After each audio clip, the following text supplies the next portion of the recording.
soatdagi se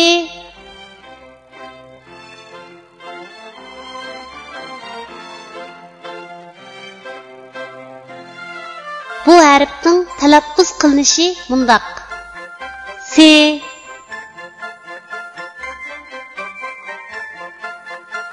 endi bu harfni o'z ichiga olgan misollarni ko'rib o'tamiz.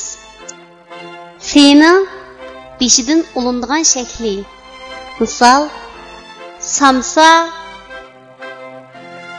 Sening bosh va oyog'idan ulindigan shakli. Misol samsaq. Sening oyog'idan ulindigan shakli. Misol relis. Sening ayrim shakli. Misol daz.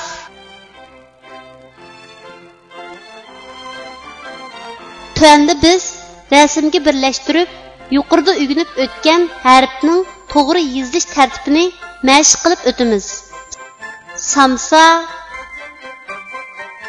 si harfining beshidan ulinib keladigan shaklning yozilish tartibi.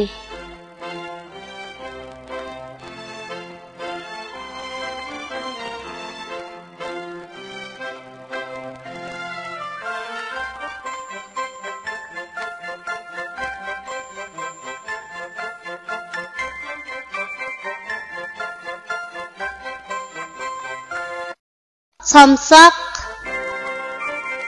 si harfining bosh va oyog'idan ulinib keladigan shaklning yozilish tartibi.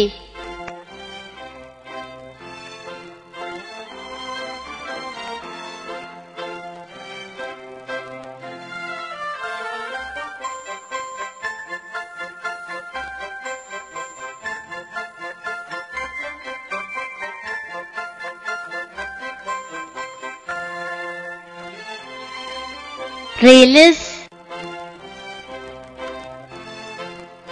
si harfining oyog'idan ulinib keladigan shaklning yozilish tartibi.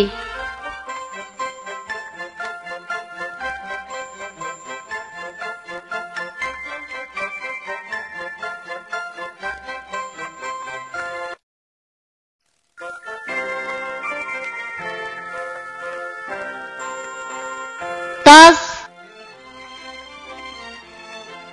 si harfining ayrim shaklining yozilish tartibi.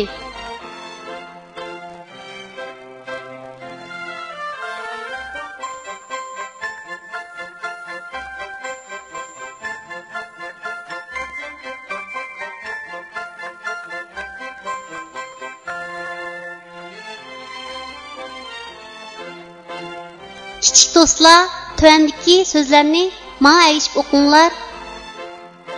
San, sat, sen, sut, a, san, asan, sa, na, sana, as, ta, asta.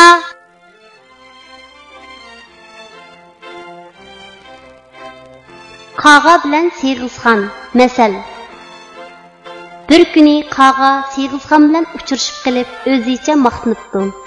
Men ajoyib bir qushman. Yerda boyvachchilardek manaman. Osmonda parvoz qilib uchaman. Qaqildab chiroyli naqshi etalayman. Shu chaqda Siyg'izxon mundaq savol qo'yibdi. Qushlar shohi qiron burkutni bilamsan? Bilaman. Uning qiyoga qarab ushqalg'ini ko'rganmiding? Ko'rgan edim. Onun maqtanğanlığını anlaganmiding? Anlamagan. Kuychi qush bulbulni bilamsan? Bilaman. Onun yiqimliq sayrashini anlaganmiding? Anlaganman. Onun maqtanğanlığını ko'rganmiding? Yo'q. Qiron burkutdek olg'ur, bulbuldek kuychi maqtanmaydi-yu. Sen nima uchun shuncha maqtansan? Bu gaplarni anglagan Qağa Siyg'izxonga javob berolmay, xijil bo'lgan holda uchib ketibdi.